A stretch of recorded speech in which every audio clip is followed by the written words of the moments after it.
नमस्कार, आप देख रहे हैं वीस्टा न्यूज। मैं हूं दिवाकर विक्रम सिंह। फैसले की घड़ी आ गई, जिसका आप सबको इंतजार था, वो घड़ी अब आ गई। जी हां, आज 10 मार्च है और 10 मार्च की अलसुबह जब सभी नेता नींद से उठे तो उनको याद आया सबसे पहले उस आराध्य के पास जाने का, जो उनके लिए आज उनके भाग्य का फिटारा खोल सकते हैं। हालांकि भाग्य का फैसला तो जनता जनार्दन ने कर दिया है, लेकिन अब जब ईवीएम मशीन खोलेगी वो सब राज, तो सब कुछ सच सामने आ जाएगा कि कितने वायदे किए गए थे जनता के सामने, मतदाताओं के सामने, और उन वायदों पर जनता ने जिस कसौटी पर उसे कसा वो कहां तक सफल रहा।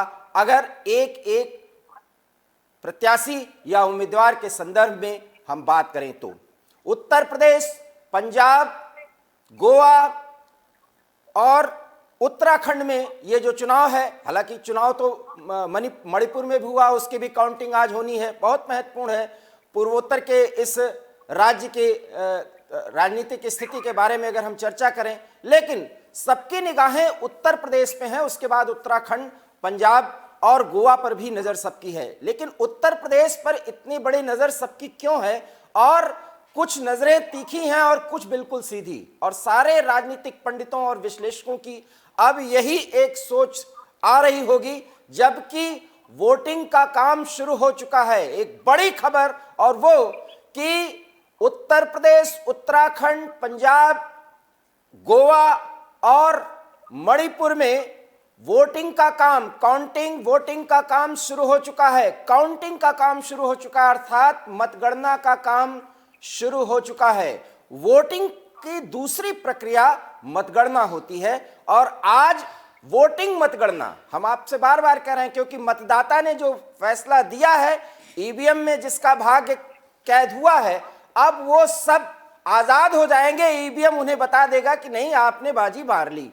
तो इसलिए उत्तर प्रदेश पर सबकी निगाहें लगी हुई हैं, क्योंकि उत्तर प्रदेश के रास्ते ही दिल्ली का रास्ता तय होता है। और सच बात तो यह है कि इस बार अगर राजनीति का कोई केंद्र उत्तर प्रदेश में बना है तो वो है काशी नगरी, क्योंकि चुनाव के अंतिम फेज के पहले वहां पर सब गरजे, सब बरसे, लेकिन प्रधानमंत्री नरेंद्र मोदी अपने संसदीय क्षेत्र में गली गली गुजरकर, रोड शो करके, अपने मतदाताओं के सामने हाथ जोड़ करके वोट मांगा भारतीय जनता पार्टी के लिए। मायने साफ हैं, मतदाता, जनता जनार्दन, उसकी सोच सर्वोपरि है। लेकिन इस सोच के साथ जब उत्तर प्रदेश के चुनाव के संदर्भों पर हम चर्चा करें तो वो तमाम मुद्दे आए जब ये सोचा गया कि आखिर में राजनीति की दिशा और दशा क्या होगी आने वाले समय में। लेकिन चुनाव के चरण के पहले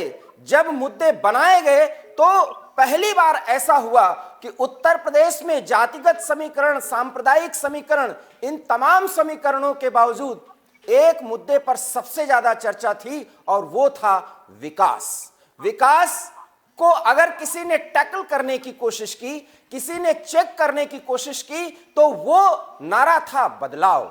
विकास के प्रत्येक पुरुष बने मुख्यमंत्री योगी आदित्यनाथ, और बदलाव का आह्वान करने वाले युवा नेता समाजवादी पार्टी के अखिलेश यादव, जो सर्वे सर्वा हैं, उन्होंने बदलाव की जो बात की, बदलाव का जो आह्वान किया, उसमें युवाओं को साथ लेकर के आगे बढ़ने का एक संकल्प था। बहुत ही सख्त बातें कही गई, तल्ख बातें कही गई, और ऐसा लगा कि ये चुनाव बेहद करीबी होने वाला है। और सचमुच में जो संघर्ष रहा सातों चरण में, वो बेहद करीबी, और कुछ हद तक अगर हम कह दें तो वो तल्ख भी रहा। और जहां तक रहा कि कितने बड़े यहां पर रैलियों का आयोजन किया जाए, जनता को इकट्ठा किया जाए, भीड़ इकट्ठी की जाए, उस संदर्भ में कोविड ने एक ग्रहण लगाने की कोशिश की। लेकिन 7वें चरण तक आते आते कोविड जिस तरीके से हमारे लिए बहुत मुश्किलों भरा था, उसने हमारी मुश्किलों को कम किया, क्योंकि कोविड का प्रभाव रुक गया। हालांकि इसी बीच में एक वैश्विक समस्या के सामने भी मतदाताओं के सामने एक चुनौती आई कि उस पर भी परखा जाए कि वो सरकारें जो इस समय फिलहाल शासन कर रही हैं वो देश के लोगों के प्रति उनकी सोच क्या है, वो कितने संजीदा और गंभीर हैं उनकी समस्याओं को सॉल्व करने के लिए। जी हां, हम रूस और यूक्रेन के युद्ध की बात कर रहे हैं। जब रूस और यूक्रेन का युद्ध भी चला, उस दौर में भी उत्तर प्रदेश के एक दौर का चुनाव चला और वहां उस मुद्दे पर भी जनता ने परखा कि वास्तव में केंद्र सरकार या राज्य सरकारें उनके हितों को किस तरह से ध्यान में लेती हैं जब छात्रों को युद्धरत क्षेत्र से वापस लाने का संदर्भ और प्रसंग रहा। उसमें भी जनता ने राजनेताओं को कसौटी पर कसने की कवायद की कोशिश की और उसकी कसौटी क्या रही उसकी परख भी कुछ ही समय बाद होनी शुरू हो जाएगी, क्योंकि बड़ी खबर यह है कि काउंटिंग का काम शुरू हो चुका है और शुरुआती अभी रुझान कुछ समय में मिलने शुरू हो जाएंगे। एबी स्टार न्यूज पर हम हर पल की खबर आप तक पहुंचाएंगे और हम ये जरूर बताने की आपको कोशिश कर रहे हैं कि लगभग 2 बजे के करीब तस्वीर साफ हो जाएगी कि वास्तव में लखनऊ की गद्दी पर बैठेगा कौन। फिलहाल लखनऊ की अगर चर्चा आई तो सबसे पहले हम अपने ब्यूरो चीफ अनूप शुक्ला के पास चलते हैं और कुछ मुद्दों पर बात करते हैं, यहां तक कि काउंटिंग से लेकर के और आगे की रणनीति लखनऊ में किस तरह की गतिविधियां आज चल सकती हैं, हम उस मुद्दे पर बात करेंगे। बहुत बहुत स्वागत अनूप जी, आप सुबह सुबह ही हमारे साथ जुड़े हैं। बड़ा सवाल यह है कि आज लखनऊ की आबो हवा किस बात की ओर संकेत कर रही है? देखिए, राजनीतिक गहमा-गहमी आज ज्यादा रहेगी क्योंकि आज फैसला होगा कि यूपी की राजनीतिक दिशा और दशा क्या होगी, किस करवट यूपी की राजनीति बैठेगी। तो ये आज तय होना है। बिल्कुल आबो हवा जैसे कहा जाए, आज बिल्कुल हर कोई लगा हुआ है, टेलीविजन जुड़ा हुआ है कि कैसे क्या नतीजे आ रहे हैं, कैसे कैसे पार्टियों के नतीजे सामने आने वाले हैं। तो बिल्कुल आज हर कोई चीज दुरुस्त है, हर कोई टीवी से चिपका हुआ है कि क्या राजनीति होने वाली है यूपी की। ये देखा जाएगा कि हाँ बुलडोजर बाबा आते हैं या साकी राशि या कौन आता है, ये अभी तो वोटों की गिनती के बाद ही पता लगेगा, फाइनल रिजल्ट आएगा। हाँ, इतना जरूर है कि रिजल्ट इतनी जल्दी नहीं पता लगेगा, देर लगेगी, थोड़ा टाइम लगेगा, थोड़ा नहीं बल्कि मैं यूँ कहूँ ज्यादा टाइम लगेगा। तो पहले पेपर की गिनतियाँ होनी है अभी, वो अभी 9:30 बजे तक चलेगा, उसके बाद में ईवीएम से काउंटिंग शुरू होगी। टाइम बहुत लगना है, इसकी जल्दी अभी तफसील साफ नहीं होगी यूपी की सत्ता में कौन बैठेगा, यूपी की राजनीतिक गद्दी किसके पास जाए। अनूप, मैं आपसे ये जानना चाहूंगा कि इस समय जो भी कुछ चल रहा है, एक शुरुआती रुझान के बारे में हम आपसे चर्चा करेंगे। अभी ये खबर आ रही है कि उत्तर प्रदेश में इस समय शुरुआती रुझान है, कांटे की टक्कर है क्योंकि काउंटिंग का काम शुरू हो चुका है। जैसे मैंने पहले ही कहा कि पहले जो पोस्टल बैलेट है पहले वो काउंट होगा। तो पोस्टल बैलेट में जाहिर सी बात है कि अभी तो शुरुआती रुझान जैसे आपने कहा कि अभी नेक टू नेक काउंटिंग की टक्कर दिखाई देगी। वो फाइनल जो ईवीएम जो खुलेगा तब असली चीज बाहर आएगी कि हाँ वास्तव में क्या चल रहा है। पोस्टल बैलेट इतना काटा है कि जैसे रामपुर ले लें, संभल ले लें या अमरोहा ले लें, यहाँ पर 16,000 10,000 की वोटिंग होती है, काफी स्लो चलेगी। जैसे कि आप कल में डिस्कस भी कर रहे थे, सपा का आरोप चल रहा था कि भाई कई जगह जिलों के डीएम को फोन करके बताया, बोला बीजेपी के सचिव की तरफ से बोला गया है कि भाई जहाँ बीजेपी आ गई वहाँ जो काउंटिंग को स्लो रखना, तो काउंटिंग स्लो रखने। अनूप जी, मैं आपको रोकना चाहूंगा, शुरुआती रुझान मिलने शुरू हुए हैं, हालांकि बिल्कुल शुरुआती रुझान है, इस पर अभी हम किसी निष्कर्ष पर नहीं पहुंच सकते। उत्तर प्रदेश में 7 सीटों के बारे में जानकारी मिल रही है, 4 पर समाजवादी पार्टी और 3 पर भारतीय जनता पार्टी आगे है। ये शुरुआती रुझानों की चर्चा हम कर रहे हैं और इसी तरीके से अनूप जी हम बताते चले कि पंजाब में भी शुरुआती रुझान मिल रहे हैं। 4 सीटों पर कांग्रेस आगे चल रही है और 3 पर आम आदमी पार्टी। कुछ जो बातें कही गई हैं एग्जिट पोल के संदर्भ में, वो बातें कुछ समझ में आ रही है, लेकिन बिल्कुल शुरुआती रुझान में 4 और 3 बिल्कुल कांटे की टक्कर, जो चर्चा हम लोग कर रहे थे। अनूप जी, क्या कहना चाहेंगे आप? जी जी, बिल्कुल बिल्कुल, ये वही रुझान आ रहे हैं जिसकी हम लोग काफी दिनों चर्चा कर रहे हैं कि अभी बिल्कुल शुरुआती रुझानों का नेक्स्ट टू नेक्स्ट अभी एक सपा या बसपा जैसे पंजाब की आप बात कर रहे हैं आप और कांग्रेस की, बिल्कुल वही नेक्स्ट टू नेक्स्ट ही ये रुझान आ रहे हैं। और अभी बहुत शुरुआती रुझान वर्तमान में तभी तो कुछ भी कहना बिल्कुल मुमकिन नहीं इस बात से। लेकिन हाँ, आगे जो 22 फरवरी चुनाव हुआ है, बीजेपी सपा के बीच यूपी में चुनाव चला है, इसमें कोई दो राय नहीं है। अब वो अभी धीमे धीमे स्पष्ट होता जाएगा कि वास्तव में ये तीसरी पार्टी के लिए शायद जगह यूपी में बनती दिखाई नहीं दे रही है, ये भी तय हो जाएगा कि सिर्फ बीजेपी और सपा के बीच में ही सीटों का जिसे कहा जाए कि गणित बैठेगी। ये शुरुआती रुझान है अनूप जी, क्योंकि हम लोग इस समय बिल्कुल जैसे ही मतगणना शुरू हुई है, एवी स्टार न्यूज ने शुरुआती रुझान पर चर्चा शुरू कर दी है। 4 और 3, 4 समाजवादी पार्टी और 3 पर भारतीय जनता पार्टी, बिल्कुल कांटे की टक्कर है। अनूप जी, अभी मैंने कहा कि अभी किसी भी निष्कर्ष पर हम पहुंच ही नहीं सकते, बिल्कुल शुरुआती रुझान है। यूपी के शुरुआती रुझानों में बीजेपी को 13 सीटों पर बीजेपी आगे चल रही है, बिल्कुल शुरुआती रुझान है। अनूप जी, 13 सीटों पर बीजेपी आगे चल रही है, रुझानों में अब तेजी से परिवर्तन दिख रहा है, क्या कहना चाहेंगे? बिल्कुल, ये आप देखिए ये रुझान है, पर सेकंड पर मिनट बदलते दिखाई देंगे। बिल्कुल 13 सीटों की आगे चल रही है, तो बिल्कुल ये भी जैसे मैंने कहा पोस्टर बैलेंस खुला है, काउंटिंग चल रही है, लेकिन थोड़ी सी तस्वीर आपको 9 बजे के आसपास जरूर पता लगेगी कि हाँ थोड़ा ऐसा क्या दिखाई दे, क्योंकि 9 तक पोस्टल बैलेट की जो काउंटिंग है वो खत्म होगी। तो पोस्टल बैलेट में बहुत ज्यादा जिसे कहा जाए कि महत्व रखता है, क्योंकि 5 से 10 हजार एक बड़ी जानकारी दे रहे हैं। पोस्टल बैलेट के गिनती जो शुरू हुई है, फाजिल नगर सीट से सपा प्रत्याशी स्वामी प्रसाद मौर्य आगे चल रहे हैं। एक बड़ी जानकारी हम आपको दे रहे हैं अनूप जी। स्वामी प्रसाद मौर्य की सीट, हालांकि जो रुझान आ रहे थे सर्वे में उसको थोड़ा फंसी हुई दिखाई दे रही, तो अभी शुरुआती रुझान है। लेकिन हाँ, स्वामी प्रसाद मौर्य इतनी आसानी से सीट निकाल पाएंगे ये थोड़ा मुश्किल है, सीट फंसी है।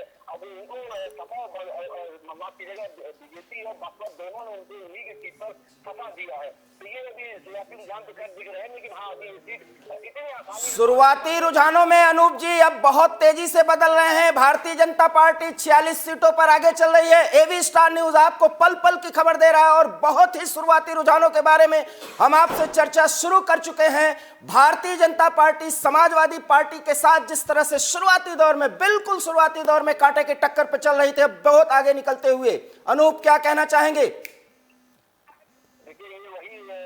आ रहे हैं, जिनका सर्वे वाकई में जो 2 दिन से चल रहे हैं, तो वही रुझान दिखाई भी दे रहे हैं। लेकिन हाँ, ये तय बात है कि ये इस बार राजनीति यूपी की बदलती हुई दिखाई देगी। इतिहास यूपी दक्षिण की तरफ है, इसमें कोई दो राय नहीं है कि सपा या जिसे कहा जाए कि बीजेपी की पहली बार भारतीय जनता पार्टी 46 सीटों पर आगे चल रही है, समाजवादी पार्टी 28 सीटों पर आगे चल रही है। अनूप जी, ये जानकारी हम तक पहुंच रही है। भारतीय जनता पार्टी 46 सीटों पर और समाजवादी पार्टी सहयोगी दलों के साथ 28 सीटों पर आगे चल रही है। शुरुआती रुझान बहुत ही तेजी से इस बात की, उस ट्रेंड की ओर संकेत कर रहे हैं अनूप जी कि एग्जिट पोल और हमारे ग्राउंड जीरो की जो रिपोर्ट है अब बिल्कुल सच साबित हो रही है। आपका बहुत बड़ा योगदान है उसमें, क्या कहना चाहेंगे? सर्वे निकल के आए हैं, रुझान निकल के आए थे, वही बैठते दिखाई दे रहे हैं। लेकिन अभी ये कहना थोड़ा सा जल्दबाजी हो रहा है कि एग्जिट पोल सही है गलत है, लेकिन अब शुरुआती रुझान ये जरूर बता रहे हैं कि हाँ बीजेपी आगे चल रही है। लेकिन अभी शुरुआती रुझान है, इसलिए जल्दबाजी होगा कुछ निष्कर्ष निकालते हुए। निष्कर्ष की बात अनूप जी कहा जाए, हालांकि अब बहुत तेजी से ट्रेंड बदल रहा है। हमारे पास भी हमारी इनपुट टीम जो हमको जानकारी उपलब्ध करा रही है वो हम आपको बता रहे हैं और आप तक भी जानकारी पहुंच रही होगी, चूंकि आप हमसे लाइव जुड़े हुए हैं। सवाल अब यह है कि रुझानों पर जब हम लोगों ने चर्चा की और कल भी हम चर्चा में जुड़े हुए थे अनूप जी, तो समाजवादी पार्टी को यह भरोसा ही नहीं हो रहा है कि जो उनका आकलन है उस आकलन के उलट जनता का जनादेश है। एक बहुत बड़ा सवाल है। बिल्कुल वो आकलन एकदम से देखिए, एक खेल आप दिखाइए। जब तक 7वें चरण में कुछ मीडिया संस्थान दिखा रहे थे कि सपा बहुत आगे चल रही, लेकिन जैसे ही 7वां चरण खत्म हुआ, सर्वे आए, सर्वे में बीजेपी को बहुमत ज्यादा दिखाई दे, लोगों ने दिखा दिया, तो उसके बाद से ईवीएम का रोना शुरू हो गया। जिसे कहा गया ईवीएम के विवाद शुरू हो गया। इवन और कुछ जिलों में जैसे अब बनारस ले, बरेली ले, सिद्धार्थनगर ले, मामा पीरे नगर ले, इन जिलों में थोड़ा सा ईवीएम के जो प्रोटोकॉल इसमें भी थोड़ा सा जिसे कहा गया भिलाई बत्ती वहाँ के अधिकारियों ने, तो इसका असर क्या हुआ कि सपा की तरफ उग्रता निकल, जो ईवीएम की तरफ जो विवाद का उग्र ले रहा था सपा की तरफ से, वो और उग्र हो गया। और अखिलेश यादव एक बार बीजेपी को लगाए कि ये ईवीएम से छेड़छाड़ की जा रही है, ईवीएम को हैक किया जाए। हालांकि ऐसा मुमकिन नहीं, सब जानते हैं, लेकिन एक सपा के कार्यकर्ताओं ने एक मैसेज पहुंचे कि मोबाइल से ईवीएम हैक। अनूप जी मैं फिर रोकूंगा। 131 सीटों के शुरुआती रुझान, 403 में 131 सीटों के शुरुआती रुझान मिल रहे हैं। 69 पर भारतीय जनता पार्टी और 70 पर भारतीय जनता पार्टी अब हो चुकी है। समाजवादी पार्टी को 59, बीएसपी 2, कांग्रेस 0, अन्य 1। बहुत कांटे का टक्कर है। साइकिल भी अब थोड़ी रफ्तार पकड़ रही है, लेकिन भारतीय जनता पार्टी आगे है। क्या कहना चाहेंगे? बिल्कुल बिल्कुल, ये कांटे की टक्कर जो है ये दिखाई देती रहेगी। और दोनों देखिए, एक विकास से है तो कोई एक टक्कर पे चल रहा, तो बहुत ज्यादा दूरी दोनों में नहीं दिखाई दे रही है। कांटे की टक्कर फंसी रहेगी और अभी आगे चल के 9, 9:30 तक ये थोड़ा सा निश्चय जरूर निकलेगा कि हाँ कौन कितनी बढ़त हल्की सी बना लेगा, 1 या 2% के आसपास कौन कितनी बढ़त बना लेगा। लेकिन हाँ, कांटे की टक्कर है, इसमें कोई दो राय नहीं है। सपा ने बीजेपी को आराम से नहीं बैठने दिया, चैन से नहीं बैठने दिया है पूरे चुनाव भर, इसमें कोई दो राय नहीं। बीजेपी को चैन से बैठने नहीं दिया। हालांकि आप 9:30 का जिक्र बार बार कर रहे हैं, लेकिन पोस्टल बैलेट का जो ये काउंटिंग है, ये शुरुआती जो चरण है, बिल्कुल शुरुआती चरण है। और बिल्कुल सही आप कह रहे हैं कि 9:30 बजे ट्रेंड की एक तस्वीर जो थोड़ी धुंधली होगी लेकिन दिखाई पड़ने लगेगी। लेकिन इस दौर में भी अब जिस तरीके से कांटे की टक्कर चल रही है, उस संदर्भ में अगर हम देखें अनूप जी, तो क्या आपको लगता है कि ये ट्रेंड सचमुच में इतने कांटे की आगे भी होने वाली है? बिल्कुल ये कहानी जा सकता है कि देखिए किस करवट बैठेगा। बिल्कुल ये कांटे की टक्कर आगे भी बनी रह सकती है, इसमें कोई संशय की बात नहीं है। लेकिन हाँ, अभी जैसे हम लोग बात कर रहे थे 9:30 तक शायद पोस्टल बैलेट की जो काउंटिंग थोड़ा सा रुक जाएगी, लेकिन कई जिलों में 9:30 तक भी नहीं रुकेगी, तो धीरे धीरे चलती रहेगी। जैसे रामपुर है, संभाल है, अमरोहा, यहाँ 16,000 से ऊपर की पोस्टल बैलेट है। लेकिन हाँ, ईवीएम जब स्टार्ट होगा, ईवीएम स्टार्ट जब होगा, तो इसमें आप देख सकते हैं कि हाँ ये जो काफी टक्कर है वो किस करवट जा रही है, तो जरूर देखने को ईवीएम खुलते ही पता लग जाएगा। लेकिन इतना जैसा आपका सवाल है, बिल्कुल ये कांटे की टक्कर आपको दिखाई देती रहेगी और लगातार दिखाई देती रहेगी, इसमें कोई दो राय नहीं। एवी स्टार न्यूज आपको पल पल की खबर दे रहा है। 71 सीटों पर भारतीय जनता पार्टी आगे चल रही है, समाजवादी पार्टी 63 सीटों पर आगे चल रही है और बहुजन समाज पार्टी मात्र 2 सीटों पर आगे चल रही है। शुरुआती रुझान, जैसा कि हम बार बार आपसे कह रहे हैं कि बिल्कुल काउंटिंग शुरू होने से सिर्फ 15 मिनट के दौरान जब एवी स्टार न्यूज ने आपको शुरुआती रुझान दिया, बिल्कुल कांटे की टक्कर। और अब फासला बहुत लंबा नहीं है, 71 और 63 बिल्कुल नजदीकी फासले की लड़ाई है।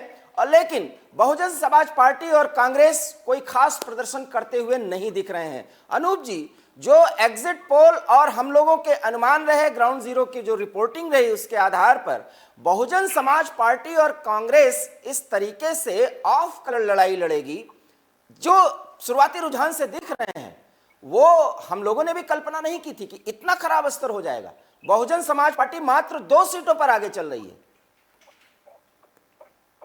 हम लोग जो डिस्कस कर रहे थे उसमें ये निकल के आ रहा था कि बीएसपी है वो शायद तीसरी सबसे बड़ा दल, मैं खुद बोल रहा था तीसरा सबसे बड़ा दल बनकर निकल सकता है। लेकिन अब जो वोटिंग का जो पैटर्न उससे देख के ये लग रहा है कि बीएसपी का जो वोट शेयर है, माफ कीजिएगा, बीएसपी का जो वोट शेयर है वो शायद सपा या भाजपा की तरफ मुड़ गया है। और भाजपा की तरफ मुड़ा, इसकी ज्यादा अंदेशा है कि जो बीएसपी का वोट शेयर है, वोट बैंक है, जो 20 से 22% के आसपास हमेशा बना रहता है, वो शायद बीजेपी की तरफ मुड़ गया या ट्रांसफर हो गया।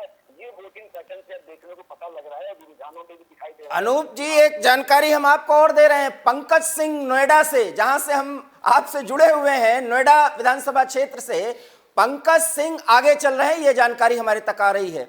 उत्तराखंड में भी काउंटिंग का काम तेजी से आगे बढ़ रहा है, मणिपुर में भी काम शुरू हो चुका है और यूपी के शुरुआती रुझानों में 71 सीट पर भारतीय जनता पार्टी आगे चल रही है। पंजाब में भी एक कांटे की टक्कर है। अनूप जी, एक इंटरेस्टिंग बात पंजाब के संदर्भ में आपको बताएंगे कि कांग्रेस और आम आदमी पार्टी बिल्कुल कांटे की टक्कर एक दूसरे को दे रहे हैं। 23 सीटों पर आम आदमी पार्टी आगे है और 17 सीटों पर, और अब तो 18 सीटों पर कांग्रेस आगे हो गई। बिल्कुल शुरुआती रुझान है, लेकिन पंजाब में भी कांटे की टक्कर चल रही है। कांग्रेस को जितना कम आंक दिया गया था वो आकलन नहीं है, इसका मतलब वहां पर चन्नी ने मेहनत की है। कुछ फैक्टर्स ऐसे हैं अनूप जी, मैं पंजाब का जिक्र इसलिए कर रहा हूं कि पंजाब में भी कांग्रेस पार्टी आला कमान ने बहुत प्रयास किया और चन्नी को अंतिम समय में कैप्टन अमरिंदर सिंह जैसे व्यक्ति को दरकिनार करके आगे लाने की कोशिश की। बहुत अच्छी लड़ाई फिलहाल शुरुआती दौर में जो दिख रहा है रुझानों का, उसमें कांग्रेस दिख रही है। क्या कारण है कि प्रियंका ने इतना प्रयास किया और मुद्दों की जहां तक बात है और घोषणा पत्र के आधार पर कथनी और करनी में जो एकता होनी चाहिए, एक रूपता होनी चाहिए, वो सब कुछ दिखाने की कोशिश प्रियंका करती गई, लेकिन कुछ दाल नहीं गली, कुछ काम नहीं कर पाए, या वो जो जादू और जुनून वाला मामला था प्रियंका के साथ जुड़ा करता था वो भी नहीं दिखा। क्या कारण है? देखिए, अगर पंजाब की बात करूं जिसकी आप बात कर रहे हैं, तो पंजाब में कैप्टन अमरिंदर सिंह का कांग्रेस से बाहर होना ये जिसे पहले कांग्रेस के लिए एक बड़ा सेटबैक था। लेकिन उसके बाद जब चन्नी आया, चन्नी को गद्दी दे दी गई, शायद तंत्रिक तौर पर चन्नी को गद्दी सौंपी गई, लेकिन जो मेन फैक्टर है नवजोत सिंह सिद्धू जो है उनकी लड़ाई, हालांकि जो की लड़ाई में सिद्धू और कैप्टन अमरिंदर सिंह की लड़ाई में चन्नी गद्दी पा गए। चन्नी जो गद्दी पा गए, अब चन्नी सिद्धू की नहीं सुन रहे थे। ये जो झगड़ा दिखाई दिया, जो सामने आज झगड़ा एंड चुनाव के वक्त ये झगड़ा चलता रहा, इसका कांग्रेस को ज्यादा नुकसान हो रहा है।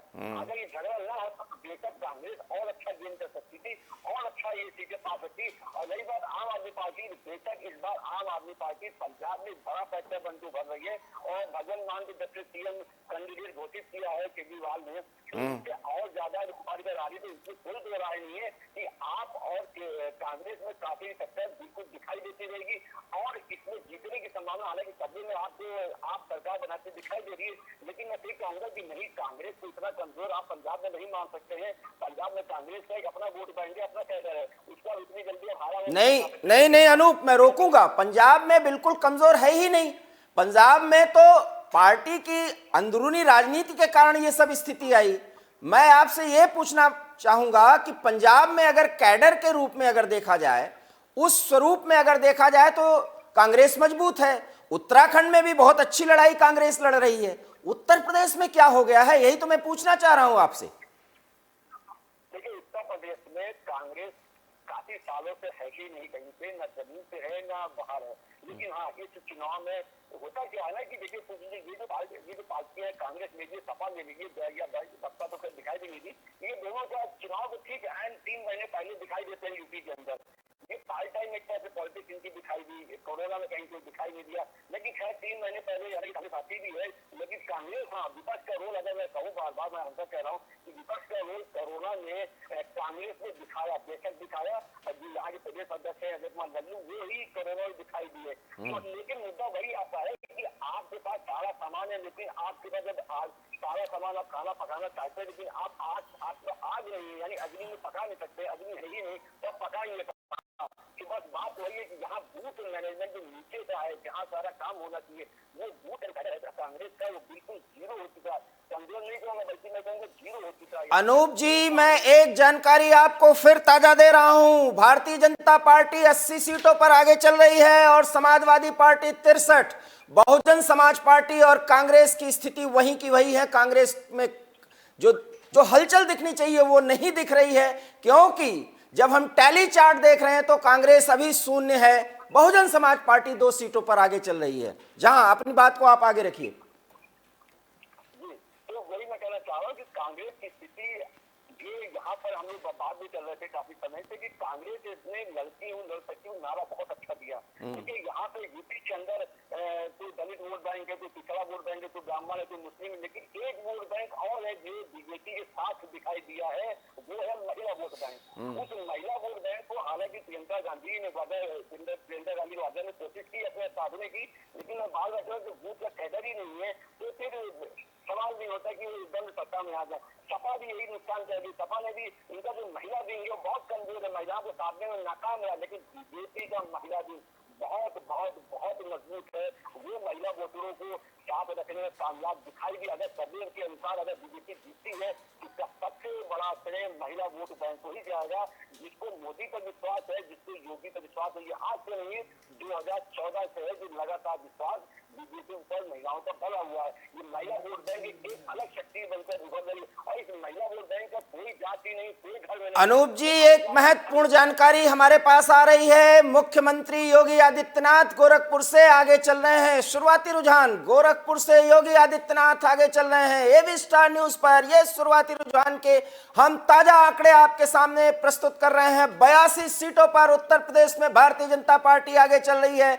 64 सीटों पर समाजवादी पार्टी, बहुजन समाज पार्टी मात्र 2 सीटों पर, और कांग्रेस तो अभी जहां तक टैली चार्ट का संबंध है, आगे बढ़त का संबंध है, आगे जाने की स्थिति है, बिल्कुल शून्य पर है। अनूप जी, आप अपनी बात को आगे बढ़ाइए। गोरखपुर का बता रहे हैं कि आगे चल रहे हैं, सीएम योगी आदित्यनाथ चल रहे हैं। तो बिल्कुल ये आप योगी जी को देख लीजिए और साथ में अखिलेश यादव को देख लीजिए। ये दोनों इस बार विधानसभा चुनाव लड़ रहे हैं। ये हमेशा लोकसभा चुनाव ही रहते हैं कि इस बार ये विधानसभा चुनाव लड़ रहे, दोनों ही अपनी अपनी सेफ सीट से लड़ रहे हैं। इन दोनों का जीतना महत्वपूर्ण जानकारी अनूप जी, जसवंत नगर से शिवपाल सिंह यादव पीछे चल रहे हैं। बहुत महत्वपूर्ण जानकारी है अनूप जी, जसवंत नगर से शिवपाल यादव पीछे चल रहे हैं, समाजवादी पार्टी से जुड़े हुए हैं। हालांकि अखिलेश, भतीजे अखिलेश का बहुत बड़ा सहयोग उनको नहीं मिला, लेकिन उन्होंने मौके की नजाकत को समझा और समाजवादी पार्टी का साथ देने का मन बनाया और साथ चले भी। लेकिन जसवंत नगर से पीछे चल रहे हैं, एक बड़ी जानकारी है अनूप जी। देखिए, शिवपाल यादव शुरू से आप देखते रहे हैं कि पूरे कैंपेन में उनका चेहरा थोड़ा थोड़ा बुझा दिखाई दिया। क्यों? एक सीट बार उनको मिली जसवंत नगर की, वो भी अभी पीछे, हालांकि तो शुरुआती रुझान है, अभी भी 25 बदल सकती है, काफी बदलने वाली है। लेकिन फिलहाल जसवंत नगर से की सीट से अखिलेश शिवपाल यादव ही जीतते एक दिखाई देंगे, इटावा की जो सीट है। लेकिन जो और सीट चाहते थे शिवपाल यादव को, कोई सीट और नहीं मिली। तो पूरे कैंपेन में, चुनाव के कैंपेन में अखिलेश यादव के नीचे ही दिखाई दिए शिवपाल यादव। उनका चेहरा आपने देखा, सीएम योगी ने भी ट्वीट किया, पीएम मोदी ने भी इस बारे में बोला कि जब वो पद के अंदर दिखाई दी, उनको बैठने की सीट नहीं मिल रही थी। तो बहुत से कारण सामने ये मैसेज जा रहा था कि शिवपाल यादव और अखिलेश यादव अभी पूरी तरह से बात बनी नहीं है। एक अनमने रूप से ही अभी दोनों ने तरह का जैसा चाहता है कि एक समझौता दिखाई दिया है। तो ये मैसेज बाहर गया है। हालांकि सीट जीतने की संभावना भी बहुत ज्यादा है शिवपाल यादव की। वो और बात है कि शायद कुछ करामात हो जाए, बात अलग है। किसी को जनता है, किसी को भी तलाशों बचा सकती है, जमीन पर गिरा सकती है। लेकिन ये जरूर दिखाई दिया कि शिवपाल यादव, अखिलेश यादव अभी भी जिसे कहा जाए कि एक समझौते वाली राजनीति चल रही, इसके ऊपर अभी बात बनी नहीं है। क्योंकि दिल जो गांठ पड़ चुकी है दिल में, वो गांठ अभी हटती दिखाई नहीं दे रही है। ये पूरे कैंपेन में दिखाई दिया है। अनूप जी, ताजा जानकारी, भारतीय जनता पार्टी 95 सीटों पर आगे और समाजवादी पार्टी 68 सीटों पर आगे चल रही है। फासला बढ़ रहा है, शुरुआती रुझान है। हम बार बार कह रहे हैं कि एबी स्टार न्यूज मतगणना जैसे शुरू हुई, हमने शुरुआती रुझान देने शुरू किए हैं। शुरुआती रुझान में 98 सीटों पर भारतीय जनता पार्टी आगे चल रही है और समाजवादी पार्टी 67 सीटों पर। बहुत बड़ा सवाल है कि कांग्रेस, जहां तक टैली चार्ट में आगे जाने का सवाल है, बिल्कुल शून्य पर है, और बहुजन समाज पार्टी की स्थिति बिल्कुल स्टैग्नेंट है, मात्र 2 सीटों पर। तो लड़ाई तो सिर्फ समाजवादी पार्टी और भारतीय जनता पार्टी के बीच में है। फासले बढ़ रहे हैं। आपने अनूप जी कहा कि 1 से 1.5 घंटे के भीतर तस्वीरें और साफ हो जाएंगी, लेकिन शुरुआती रुझान में भारतीय जनता पार्टी बढ़त अच्छी खासी बना रही है, लेकिन साइकिल की भी रफ्तार अच्छी खासी है। क्या कहना चाहेंगे? फासला बढ़ता हुआ दिखाई दे रहा है दोनों पार्टियों के बीच में। और जैसा मैं बार बार कह रहे कि ये 9:30 के आसपास ये फासला थोड़ा सा धुंधला रहेगा, लेकिन फिर भी दिखाई देगा कि ये किस तरफ जा रहा है। ये पता लग जाएगा जब पोस्टल बैलेट की काउंटिंग जब खत्म होगी। 105 सीटों पर बीजेपी आगे चल रही है अनूप जी, 105 सीटों पर बीजेपी आगे और 75 पर Samajwadi Party. AB Star News पल पल की खबर आपको दे रहा है। बिल्कुल शुरुआती रुझान, और उस शुरुआती रुझान में भारतीय जनता पार्टी एक व्यापक तरीके से जो प्रभाव छोड़ पाई। अब हम मुद्दों पर बात करते हैं अनूप जी। जिस तरीके से एक एक मुद्दे लेते हैं, विकास का मुद्दा प्रभावी हुआ है या बदलाव के मुद्दे के साथ जनता कनेक्ट तो हुई, लेकिन पूरा भरोसा नहीं कर सकी? शुरुआती रुझानों के संदर्भ में हम ये बात कर रहे हैं। देखिए, इस बार के मुद्दे थोड़े पिछले वाले मुद्दे हमेशा चलते हैं। विकास के का मुद्दा देखिए आज से नहीं काफी समय चलता आ रहा है, लेकिन मैं बार बार कहता हूँ विकास के मुद्दे पे आप चुनाव हार तो सकते हैं, लेकिन सिर्फ विकास के मुद्दे पर चुनाव जीत नहीं सकते। ये भारत की राजनीति का थोड़ा सा जिसे कड़वा सत्य है। इसके साथ दूसरे मुद्दे जरूर रहे, हाँ विकास का मुद्दा हर बार रहता है, रहना भी चाहिए, लेकिन उसके साथ साथ उसके साथ कानून व्यवस्था इससे बाहर का सबसे बड़ा मुद्दा। अगर बीजेपी जीत के निकलती है, बाहर निकलती, बहुमत में आ जाती है, तो जो कानून व्यवस्था है, क्योंकि देखिए एक बात बता दूं मैं कि एक घर है, उस घर में ही दो लोग रह रहे तो दोनों अलग अलग मत के। अगर कोई महिला है तो महिला एक ही बात कह रही है कि अगर बाबा जी चले गए, वर्ल्ड यूथ कैडेट में रहे, बाबा जी चले गए तो कानून व्यवस्था दिक्कत हो, कानून व्यवस्था खराब हो जाएगी, पहला वाला दौर चला आएगा। उनके दिमाग से पहला वाला दौर नहीं जाए, खासतौर से महिलाओं के दिमाग की मैं बात कर रहा हूँ, पहला वाला दौर नहीं जाए। सड़क में निकलते थे तो कहीं कुछ छेड़छाड़ हो रही थी या कहीं कुछ। अनूप जी, एक महत्वपूर्ण जानकारी, बहुत महत्वपूर्ण जानकारी, और उत्तराखंड से एबी स्टार न्यूज पर हम पल पल की खबर आपको दे रहे हैं। बीजेपी शुरुआती रुझानों में बहुमत के नजदीक नजर आ रही है, क्या कहना चाहेंगे? उत्तराखंड में बीजेपी बहुमत के नजदीक, वो उत्तराखंड जहां कांटे की टक्कर थी, एग्जिट पोल में भी पासा किसी भी तरफ पलट सकता है, यह कहा जा रहा था। बीजेपी वहां पर बहुमत के नजदीक, क्या कहना चाहेंगे? देखिए उत्तराखंड यूपी मोदी का जो ऑरा है वो हमेशा काम करता है। उत्तराखंड से मोदी का एक विशेष लगाव सब जानते हैं, और मोदी की वजह से ही देखिए, क्योंकि उत्तराखंड में कितने सीएम बदल दिए गए, बीजेपी ने बदल दिया कुछ महीनों के अंतराल में, तो वो सरबत था। लेकिन मोदी का आना, मोदी को वहाँ बोलना, मोदी का वहाँ प्रचार करना, ये उत्तराखंड के लिए प्लस पॉइंट था, ये यूपी के लिए भी प्लस पॉइंट था। लेकिन उत्तराखंड का मोदी से अलग ही रिश्ता है, इसमें कोई दो राय नहीं। हाँ कांटे की टक्कर अभी भी बनेगी, अभी बहुत जल्दी अभी कुछ नहीं होने वाला है, लेकिन कांटे की टक्कर अभी कांग्रेस अभी इसमें आएगी। और साथ में यहाँ भी बता दें, पंजाब की तरह ही यहाँ भी जो हरीश रावत जो कांग्रेस के सीएम उम्मीदवार है यहाँ, उनकी भी यहाँ पर जिसे कहा जाए कि एक अंदर ही अंदर पार्टी के अंदर जो आपस में जो चला कहीं जो चल रही थी, वो भी यहाँ पे पार्टी को नुकसान देगी। क्योंकि सीएम हरीश रावत साफ कह दिया था, या तो मैं सीएम कैंडिडेट रहूंगा या तो मैं चुनाव नहीं लड़ूंगा, ये साफ उन्होंने बोल दिया था। और राहुल गांधी इस बारे में फैसला लेने में थोड़ा सा देरी कर रहे थे, जिसका असर वहाँ पे पार्टी में दिखाई दे रहा था कि हाँ यहाँ पर भी कांग्रेस के जो अपना संगठन है कांग्रेस का, उसमें सब कुछ ठीक नहीं है। लेकिन संगठन की जो सब कुछ ठीक होना वो बाहर मैसेज करता है, और वो बाहर मैसेज जाना बड़ा इंपॉर्टेंट होता है। ये लेकिन बीजेपी में ऐन समय पर जिसे कहा जाए, पुष्कर धामी को जब सीएम कैंडिडेट बना दे तो कुछ चीजें सुधरने लगी थी, जो एंटी इनकम्बेंसी आ रही थी पहले, लेकिन वो थोड़ा सा कम होने लगी। तो और साथ में मोदी का प्रचार, प्रधानमंत्री मोदी का प्रचार उत्तराखंड के अलग ही जिसे कहा जाए जीवनदायिनी होता है, बीजेपी के लिए सब जानते हैं। तो मोदी का ऑरा उत्तराखंड में साफ साफ काम करता हुआ दिखाई दे रहा शुरुआती रुझान में।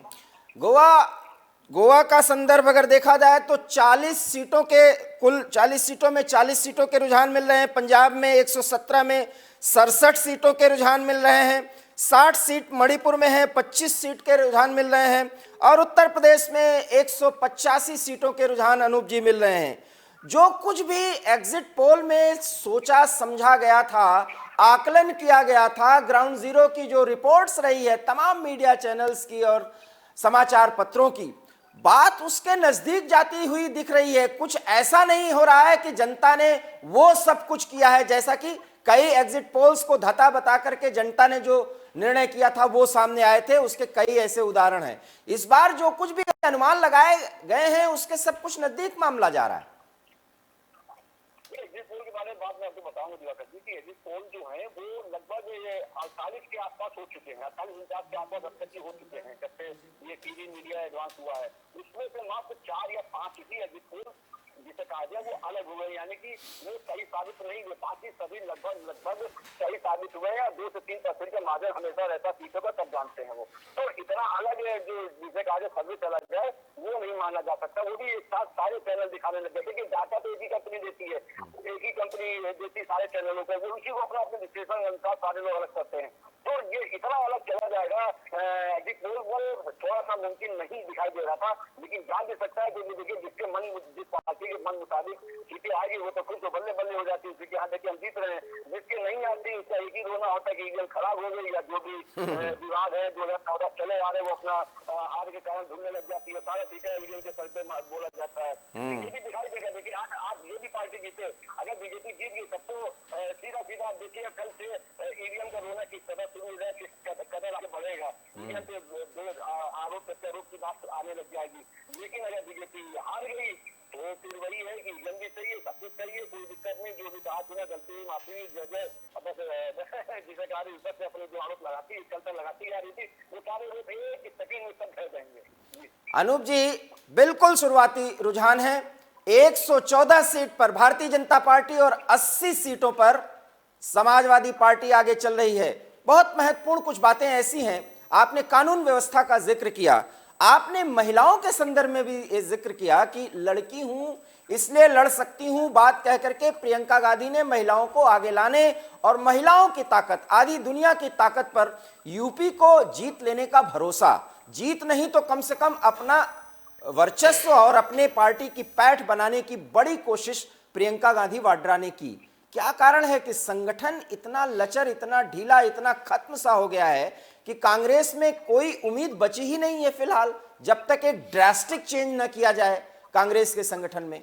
शुरुआती रुझानों के संदर्भ में ये अभी सारी बातें हो रही हैं। देखिए, जब प्रियंका गांधी ने यहाँ यूपी का चार्ज संभाला था तो उम्मीदें जगी थी, बहुत उम्मीदें जगी थी। कुछ लोग उनको सीएम कैंडिडेट बनाने की बात कर रहे थे, तो लेकिन जिसको बाद में प्रियंका गांधी ने एक बार बोल भी दिया था चैनल पे कि हाँ, लेकिन दूसरे दिन वो तो बयान करने पलट गई थी। तो ये बातें सामने आई थी। लेकिन एक बात बताएं, जब से प्रियंका गांधी ने संभाला है इस चुनाव के बीच में 2 महीने के अंदर ही कई बड़े नेता जिसे कहा जाए पार्टी को छोड़ के चले गए। आरपी सिंह जैसे बड़े नेता वही पार्टी छोड़ के चले गए। कल ही जो समाज जो कांग्रेस के जो प्रवक्ता थे दिशान है जो काफी कुछ संभाले हुए थे, कांग्रेस की महिला को उनके पक्ष को रखते थे, उन्होंने भी कल पार्टी छोड़ दी, आपको ज्वाइन कर दिया उन्होंने। तो कहने का मुद्दा ये है कि कांग्रेस के जो अपने नेता हैं वो भी प्रियंका गांधी पे विश्वास नहीं कर पा रहे, ये भी अंदर खाने की बात बता देते हैं।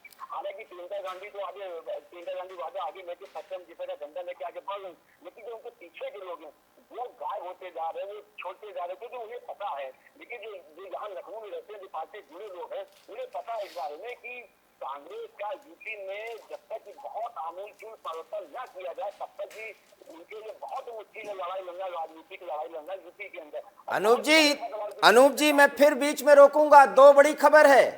जसवंत नगर से शिवपाल यादव पीछे चल रहे हैं, ओपी राजभर भी जहूराबाद से पीछे चल रहे हैं और सिद्धार्थनाथ सिंह वो भी पीछे चल रहे हैं। ये कुछ चौंकाने वाले शुरुआती रुझान है, अभी हम किसी निष्कर्ष पर नहीं पहुंच सकते, लेकिन हाँ, ये शुरुआती रुझान पर भी हमें चर्चा करनी चाहिए, क्योंकि जिस तरह से कांटे की टक्कर की बात की जा रही थी शुरुआती रुझान में भारतीय जनता पार्टी और समाजवादी पार्टी के बीच में, वो दिख रही है। लेकिन ओपी राजभर का, सिद्धार्थनाथ सिंह का और शिवपाल सिंह यादव का इस तरीके से पीछे चलना क्या कुछ संकेत कर रहा है? ओपी राजभर की पहले बात करूंगा तो ओपी राजभर का सीट निकालना बहुत मुश्किल है, क्योंकि देखिए एक बात है कि जनता जो है थोड़ा सा जो ठेकेदार बन जाते हैं, विशेष जातियों के राजभर के ठेकेदार बन के निकले। 2019 में भी इनके पास कुछ नहीं था, 2017 और 2022 में भी ओपी राजभर का निकलना बहुत मुश्किल है, बहुत ज्यादा मुश्किल हो गया है। बीजेपी ने 2017 में बीजेपी ने इनको पहले बार विधायक बनाया था, जैसे बीजेपी साला जो है इनका ग्राफ ओपी राजभर ग्राफ लगातार जीता ही गया है और 2022 में विधानसभा में पहुंचा, इसलिए इतना आसान नहीं होगा, ये भी तय बात है। अब बात आती है कि शिवपाल यादव की। शिवपाल यादव ये देखिए, मैं बार बार कह रहा हूँ कि शिवपाल यादव और अखिलेश के बीच जो अनबन रहा है वो बहुत बड़ा मैटर कर रहा है, देख लीजिएगा, इससे बहुत बड़ी दिक्कत आ सकती है। उनकी सीट जो शुरुआत से निशान ऐसे दिखाई दे रहे हैं, हालांकि अभी बहुत जल्दी इस बात से कहना होगा, लेकिन हाँ थोड़ी बहुत मुश्किल इसमें जरूर आ सकती है शिवपाल यादव के लिए। हालांकि उनका सीट निकलना लगभग तय है, लेकिन फिर वही बात है कि जनता के ऊपर है क्या करती है। और अब आते बात सिद्धार्थनाथ देखिए ऐसी दिनेश आते प्रयागराज में देखिए बीजेपी के खिलाफ थोड़ा सा माहौल बना हुआ है, सब जानते हैं। जो लड़कों छात्रों का जो लाठीचार्ज हुआ, बहुत सी चीजें रही, तो सिद्धार्थनाथ की सीट अभी हालांकि वो है, लेकिन हाँ सिद्धार्थनाथ को थोड़ी मुश्किल पड़ेगी, इसमें कोई दो राय नहीं। लेकिन हाँ सीट निकलने में ज्यादा दिक्कत नहीं होनी चाहिए सिद्धार्थनाथ के लिए, लेकिन हाँ वहाँ पे विरोध का सामना सिद्धार्थनाथ को करना पड़ेगा और देखना पड़ेगा वो शुरुआती विधान में दिख भी रहा है, तो विरोध थोड़ा जो झेलना भी पड़ सकता है। लेकिन सीट पक्की नजर तो नहीं आ रही है, वो बाकी अब जनता के हाथ में क्या फैसला सीट के बारे में। ओपी राजभर की चर्चा हम लोग कर रहे हैं। समाजवादी पार्टी जो है बदलाव पर आगे बढ़ी, लेकिन एक बात है अनूप जी, और इस पर अब हम गौर करने की जरूरत है, क्योंकि शुरुआती रुझान अब मिलने शुरू हो चुके हैं और बहुत तेजी के साथ एवी स्टार न्यूज पूरी कवरेज पर आपके साथ है। मैं एक जानकारी क्या, ये चर्चा करनी चाहिए। ओपी राजभर खुले तौर पर कहते हैं कि हाँ, जितने भी माफिया हैं, जितने भी क्रिमिनल्स हैं, वो हमारे साथी हैं, मुझे कहने में कोई संकोच नहीं है, और उनको बड़ा फक्र महसूस होता है, और वो संयोग से अखिलेश यादव के सहयोगी रहे। तो इसको भी तो जनता ने बहुत अच्छी तरीके से कनेक्ट किया होगा कि किस तरीके की चुनौती दी जा रही है। बिल्कुल बिल्कुल बिल्कुल। यूपी के अंदर योगी आदित्यनाथ ने अतीक अहमद और मुख्तार अंसारी और आजम खान को जिस प्रकार से जेल भेज दिया, बहुत बड़ा असर दिखाई दिया जनता के ऊपर की। जीरो टॉलरेंस की नीति है अपराध के ऊपर। इसके बिल्कुल विपरीत ओपी राजभर लगातार, देखिए ओपी राजभर मुख्तार अंसारी के रिश्ते किसी के छुपे नहीं है, और यहाँ तक चर्चा है कि मुख्तार अंसारी का पैसा ही ओपी राजभर को आगे चुनाव लड़ा रहा है। यहाँ तक पूरी चर्चा उनके जिले में भी है, हर जगह है इस बात की चर्चा।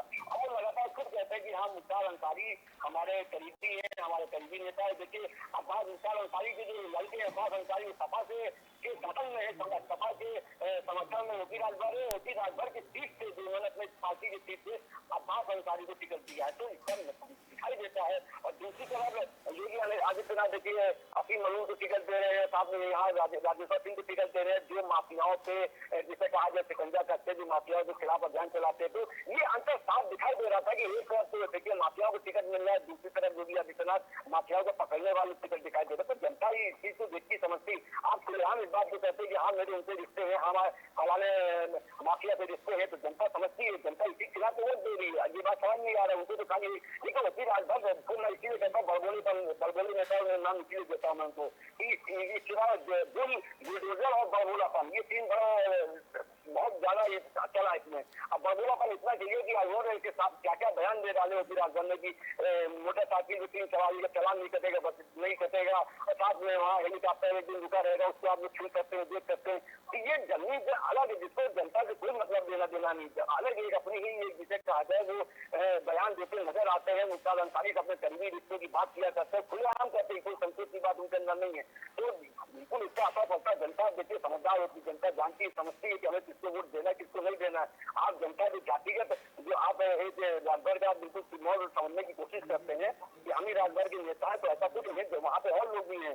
और देखिएगा इस बार ओपी राजभर जो सपा और बसपा दोनों ने अच्छी तरह खेल लिया। जिससे पहले हारे थे वो बसपा से थी, सारा पाटना बसपा से आ चुकी है, और साथ में काली जो राजभर है वो बीजेपी से लड़ रहे थे, पहले सपा में थे।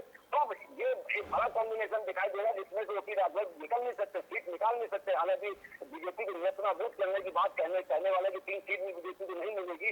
और एक बड़ा अच्छा जो गाना बोलते हैं कि 10 तारीख के बाद कल सन्यासी मंदिर में ये गाना सुनाई देगा, हर जगह बसता हुआ। तो मेरे ख्याल से तो अब उन्हीं के क्षेत्र में कहीं ना सुनाई दे देगी कि कल बाबा मैंने ओपी राजभर की वजह से गाना नया भर के निकला है, क्योंकि उनकी सीट काफी नहीं बल्कि बहुत फंसी नजर आ रही है, सियासी विधान में दिखाई दे रहा है, जैसा बता रहे हैं। बात बयानों के संदर्भ में अगर अनूप जी की जाए, हालांकि हम एक जानकारी आपको दे दें कि 120 सीटों पर भारतीय जनता पार्टी आगे चल रही है और 80 सीटों पर समाजवादी पार्टी। शुरुआती रुझान में एक बढ़िया अच्छा खासा मार्जिन ले लिया है समाजवादी, माफ करिएगा, भारतीय जनता पार्टी ने 82 सीटों पर अब बीएसपी आगे चल रही है, माफ करिएगा, समाजवादी पार्टी आगे चल रही है। देखिए कुछ टैली चार्ट्स जल्दी जल्दी बदल रहे हैं तो बताने में थोड़ी मुश्किलें आ रही हैं। समाजवादी पार्टी 82 सीटों पर आगे चल रही है और भारतीय जनता पार्टी बीजेपी 120 सीटों पर आगे चल रही है। हाँ, मैं बयानों पर चर्चा कर रहा था अनूप जी।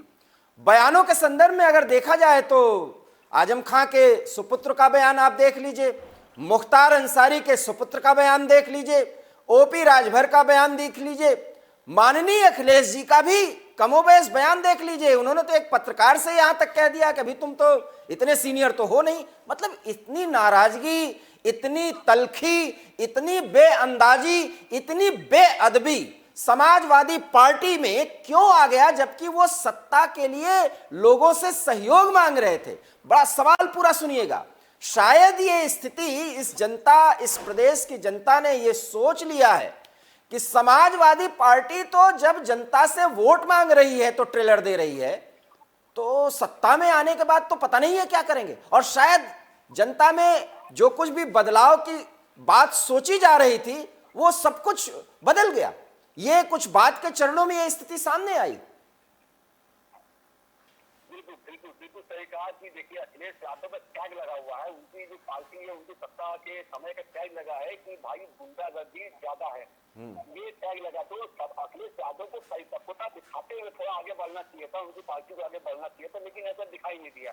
अखिलेश यादव, आप नीति की बात करें प्रेस कॉन्फ्रेंस, अखिलेश यादव शुरुआत से ही, चुनाव जो पहले से ही अपने प्रेस कॉन्फ्रेंस में उन्हीं पत्रकारों को तरजीह देते रहे जो उनके मन के मुताबिक सवाल पूछते थे। जहां भी किसी पत्रकार ने थोड़ा सा अलग लिख करके सवाल पूछ लिया, उसकी उन्होंने वहां पर बेइज्जती कर दिया। कहने मतलब पत्रकारों से बहुत ज्यादा रूखापन, वो क्या कर रहा था समझ में नहीं आ रहा था। क्या अपने कार्यकर्ताओं को दोस्त दिला रहे थे कि देखो, साथ में आपने देखा होगा कि हो पुलिस करके पुलिस के लिए कई बार उन्होंने बयान दिए हैं। मतलब मजे की बात है, पुलिस के ऊपर आप आरोप लगाते हैं। कल प्रेस कॉन्फ्रेंस में उसने बाकायदा अपील कर रहे हैं कि ईमानदार पुलिस वालों को ये करना चाहिए। एक बड़ी खबर अनूप जी, एक बड़ी खबर, 150 सीटों पर बीजेपी आगे चल रही है। शुरुआती रुझान से आगे की कुछ बातें बढ़ रही हैं, क्योंकि 9:15 बजे का ये टाइम है। जब हमने 8:15 बजे के करीब आपको जब जानकारी देना शुरू किया तो बिल्कुल शुरुआती दौर थे, लेकिन अब शुरुआती दौर से आगे स्थिरता का एक दौर, जहां तक काउंटिंग का संदर्भ और संबंध है, वो शुरू हो चुका है और उसमें 150 सीटों पर भारतीय जनता पार्टी आगे चल रही है। बहुत ही कंफर्टेबल स्थिति में भारतीय जनता पार्टी उत्तर प्रदेश में भी आ रही है और जहां तक उत्तराखंड का संबंध है, उत्तराखंड में भी भारतीय जनता पार्टी सत्ता के नजदीक पहुंचती हुई दिख रही है। अनूप जी, ये शुरुआती रुझान है, लेकिन शुरुआती रुझान भी 1%, 2% के आसपास, 9.5 के आसपास थोड़ा सा स्थिति हल्की सी क्लियर कर देगी। हालांकि पूरी स्थिति क्लियर होने में मुझे जहाँ तक लगता है कि शाम से 7 या 8, रात के 7 या 8 बजेंगे, लेकिन आप 3 से 4 बजे के आसपास आधे से ज्यादा स्थिति स्पष्ट हो जाएगी। क्योंकि इस बार जो लगभग 10,000 बूथ ज्यादा है, इसका मतलब यूपी के अंदर की बात कर रहा हूँ, इसका मतलब ये है कि हाँ, मतदान थोड़ा स्लो दिखाई देगा और स्लो जो रिजल्ट स्लो आपको दिखाई देंगे। अभी तो बैलेट की, पोस्टल बैलेट की काउंटिंग चल रही है। तो बात करते हैं, बिल्कुल आप जो हम लोग रुझान देख रहे थे कि पूर्व भी देख रहे थे कि भाई बीजेपी किस प्रकार से लीड कर रही है, तो अगर उधर न भी जाए तो भी थोड़ी सीटें अगर हम कर लेते हैं 240, 250 या 7 के आसपास चले जाते हैं, तो बीजेपी उतने तक लाते हुए दिखाई दे सकती है। अनूप जी, एक बात तो मैं अब कहूंगा, बीजेपी 202 सीट से ज्यादा पाने जा रही है, ये अब कंफर्म है, इसमें कोई दो राय नहीं है। बिल्कुल सहमत। देखिए, कुछ संस्थान अगर बात छोड़ दें तो उसमें हम लोग शुरू से बात कर रहे थे, हम लोग फॉर्म पर थे, हम ऐसे ही डिबेट कर रहे थे, उसमें बात कर रहे थे, तो हम लोगों ने पहले दिन ही कहा था कि हाँ, सब कुछ अच्छा होगा, सपा का परफॉर्मेंस भी अच्छा होगा, नो डाउट। पिछली बात है, ज्यादा सीटें आएंगी, इसमें कोई दो राय, लेकिन बहुमत बीजेपी ही लाएगी, इसमें भी कोई दो राय नहीं। हम लोग फॉर्म पर थे, हम लोग बात को करते चले आ रहे। आज रुझान भी शुरुआती यही बता रहे हैं, अभी हालांकि जल्दबाजी होगी कुछ कहना, लेकिन शुरुआती अगर हम 0.5 की बात कर ले तो वो यही दिखा रहे हैं कि हाँ, बीजेपी बहुमत ला सकती है। 202 का आंकड़ा तो पार कर ही लेगी, 203, 4 तो आ ही जाएंगे। दो महत्वपूर्ण जानकारी अनूप जी, 2 महत्वपूर्ण जानकारी आपको दूंगा। प्रतापगढ़ के कुंडा से राजा भैया आगे चल रहे हैं और स्वामी प्रसाद मौर्य पीछे चल रहे हैं। स्वामी प्रसाद मौर्य पे आप बहुत चर्चा की है, आपने जब भी चर्चा की, ग्राउंड जीरो की रिपोर्टिंग में भी स्वामी प्रसाद मौर्य ने बीजेपी की नींद भी हराम कर दी थी, लेकिन वो पीछे चल रहे हैं, हालांकि शुरुआती रुझान है। स्वामी प्रसाद मौर्य का बीजेपी से जाना वही चुनाव का टर्निंग पॉइंट था। अगर मैं कहूँ, अगर मुझे जैसा मुझसे पूछा जाए, स्वामी प्रसाद मौर्य साथ कुछ नेता चले गए, वही बीजेपी में टर्निंग पॉइंट है, तो कोई दो राय नहीं है। उसका थोड़ा सा बीजेपी को जरूर पड़ा है कि बीजेपी जिन एमएलए की टिकट नहीं काटना चाहती, उनके भी नहीं काट पाई, थोड़ा सर्वे में चलेगी हल्का सा, उसको थोड़ा छक्का जरूर लगा कि या अचानक ही क्या हो गया, क्योंकि बीजेपी का जो अपना इंटेलिजेंस वही फेल हो गया स्वामी प्रसाद मौर्य की टीम को लेकर। तो खैर, स्वामी प्रसाद मौर्य जहाँ से लड़ते थे पटरौना सीट पे, लेकिन बीजेपी ने भी काउंटर खेला, वहाँ से आरपी सिंह को जैसे ही गए, हालांकि आरपी सिंह को खड़ा नहीं किया, उनके परिवार से भी किसी को नहीं खड़ा किया, दूसरे को टिकट मिल गया, लेकिन आरपीएन सिंह के आने से ही एक बड़ी खबर अनूप जी, एक बड़ी खबर, फिर मैं बार बार जिक्र कर रहा हूं, शुरुआती दौर है। केशव प्रसाद मौर्य उत्तर प्रदेश के उप मुख्यमंत्री, योगी आदित्यनाथ के बाद सबसे बड़े नेता, फायर ब्रांड नेता भी कहीं कहीं वो कहे जाते हैं, लेकिन बहुत सूझबूझ के नेता, सिराथू से पीछे चल रहे हैं। अनूप जी, शुरुआती रुझान है, सिराथू से पीछे चल रहे हैं केशव प्रसाद मौर्य। प्रसाद मौर्य की सीट में बताऊं फंसी हुई है, और ये केशव प्रसाद मौर्य भी जानते हैं।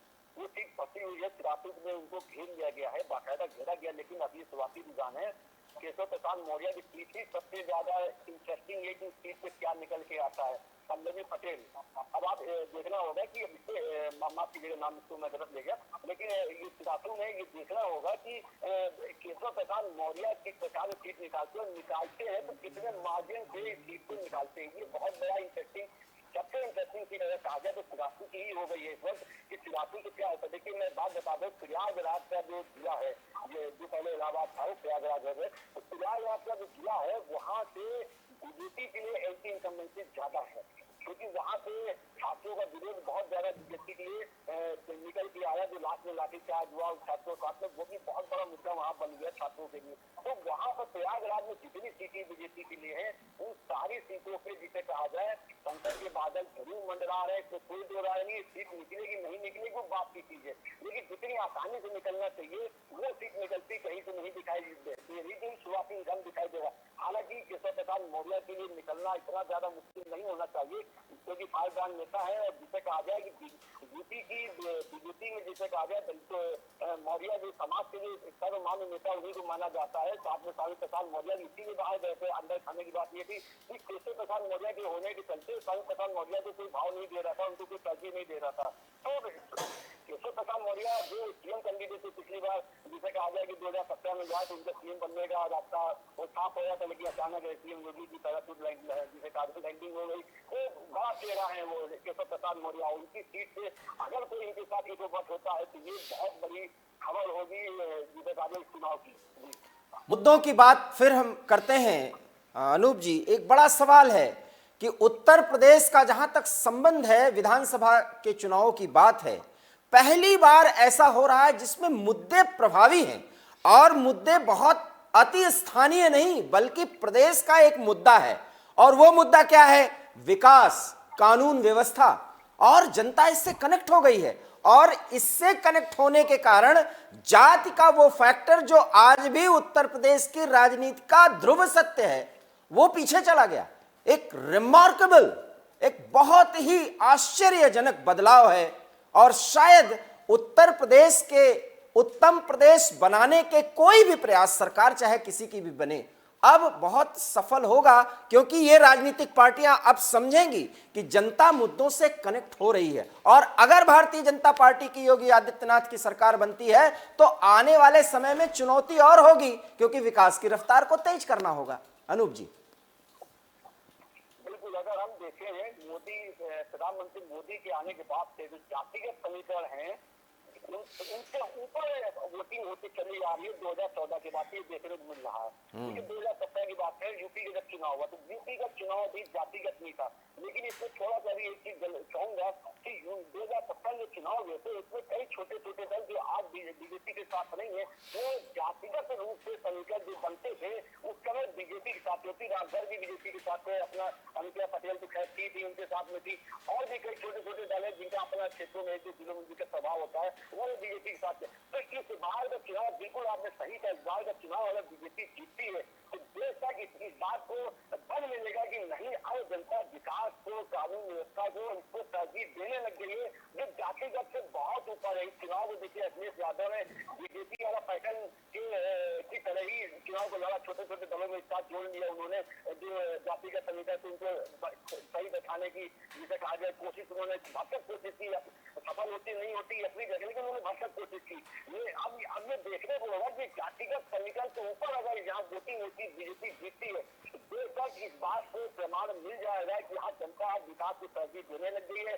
जनता के सामने कानून व्यवस्था को दुरुस्त रखना पड़ेगा। अब जनता आपको इतनी आसानी से आपको जातियों के चक्कर में फंसने वाली नहीं है, बिल्कुल ये वोटिंग उसी के खिलाफ होगी अगर बीजेपी जीतती। लेकिन अगर सपा के खाते में अगर जीत जाती है तो बेशक फिर से ये कहना पड़ेगा बिहार और यूपी जाति। अब हम एक बड़ी खबर और बड़े मुद्दे पर बात करते हैं। अवध और पूर्वांचल में भारतीय जनता पार्टी आगे चल रही है और पश्चिमी उत्तर प्रदेश में कांटे की टक्कर है समाजवादी पार्टी से। अनूप जी, अगर आपको याद हो तो हम और आप जब एक पैनल के साथ चर्चा में बैठते थे तो मैंने ये बराबर कहा था कि अवध और पूर्वांचल में जिसको कि गढ़ माना जाता है, 50% 60% कमोबेश समाजवादी पार्टी का, और मैं बराबर ये कहता रहा कि भारतीय जनता पार्टी से पीछे रहेगी समाजवादी पार्टी। क्या कहना चाहेंगे? वो ट्रेंड भी बता रहा है। बिल्कुल बिल्कुल, देखिए पश्चिमी उत्तर प्रदेश का जो डर था, उस डर को बीजेपी पूर्वांचल से पूरा करना चाहती थी। डर का मतलब जो किसान आंदोलन वाला मामला था, जिसको चुनाव से एंड पहले केंद्र सरकार ने वापस ना लेती तो शायद दिक्कत होती। लेकिन पश्चिम उत्तर प्रदेश में भी आप देखिएगा उतनी सीटों का नुकसान बीजेपी को नहीं होगा जितना सपा ने सोचा था। क्यों? क्योंकि हमें जब जमीन पर रिपोर्टिंग हुई तो वहाँ देखने को मिल रहा था कि किसान आंदोलन कोई मुद्दा है ही नहीं। वहाँ पे कोई मुद्दा है किसान आंदोलन का नहीं। ना ही लखीमपुर में भी आप देखो बेटी वोटिंग होगी, वहाँ अरे सुदीप बोलूं,